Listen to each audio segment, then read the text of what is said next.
accept the situation. Say to yourself, look, I can't change my parents. Or if your child is like that, at the end you can say, I can't change my child. But work with what you can work with them. Yani avoid the harm, work with them in the way that you connect. Number 3, don't retaliate, as I said to you before. Number 4, look for your future as a hope. Alhamdulillah, you got your whole life ahead of you. And Allah subhanahu wa ta'ala is going to, let you move on.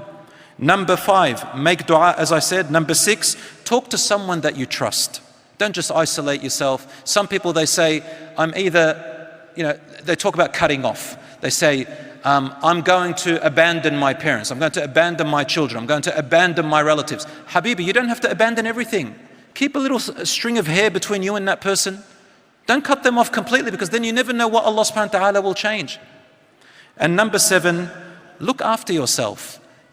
Distract yourself and make yourself busy with your other hobbies, looking after your health. Allah subhanahu wa ta'ala always puts us through tests and sometimes through hardships so that we may learn from them or grow from them, or because Allah is going to direct us in a right place, or Allah subhanahu wa ta'ala has a plan for us. My brothers and sisters, in this life, there is no eternal rest and happiness. Sometimes happiness, sometimes sadness, sometimes hard times, sometimes easy times. My brothers and sisters, this world is a test. And until we realize that it is a test, then we're not going to be able to live a life with peace in our hearts.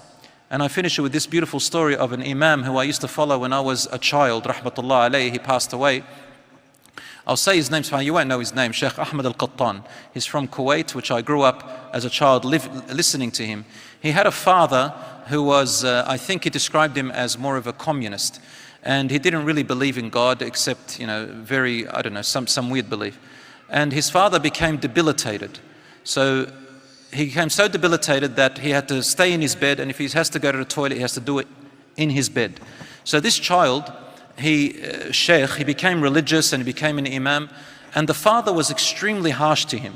He used to swear at him, degrade him, talk badly about him. He would swear at his religion. He would swear at his, every time he read the Quran, he would put him down in every way, shape or form. He said, Father, please don't say that, but his father wouldn't listen.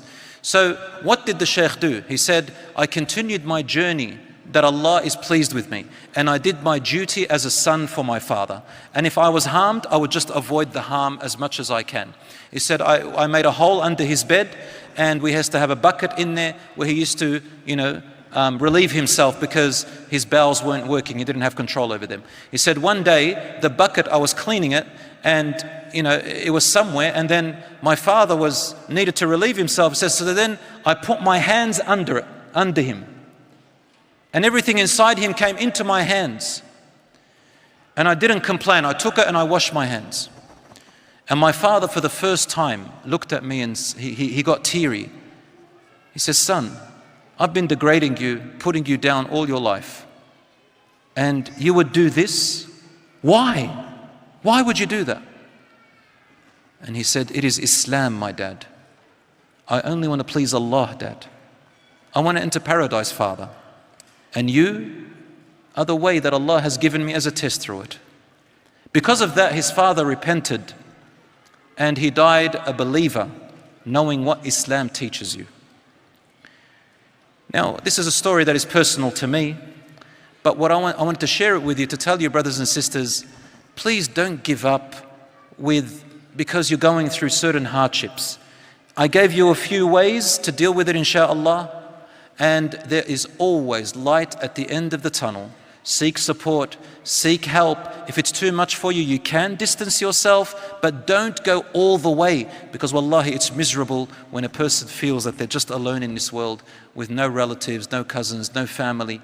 And may Allah subhanahu wa ta'ala ease the pain and struggles of any of you here and around the world who is going through any kind of problems like this in the family, because the family is the most important element of our life, and it is the most important, it's the most hurtful place for ourselves. So I ask Allah subhanahu wa ta'ala to ease your struggles and ours, and to ease the struggles of all our brothers and sisters around the world. May Allah subhanahu wa ta'ala lift the atrocities of our brothers and sisters in Gaza, Palestine, and everywhere around the world. May Allah subhanahu wa ta'ala help our brothers and sisters in the Myanmar who are still going through persecution at the moment. And may Allah subhanahu wa ta'ala assist and support and raise the ranks and the peace of our brothers and sisters of Syria. May Allah subhanahu wa ta'ala bless you all. Thank you. Jazakumullahu khair. Wassalamu alaikum wa rahmatullahi wa barakatuh.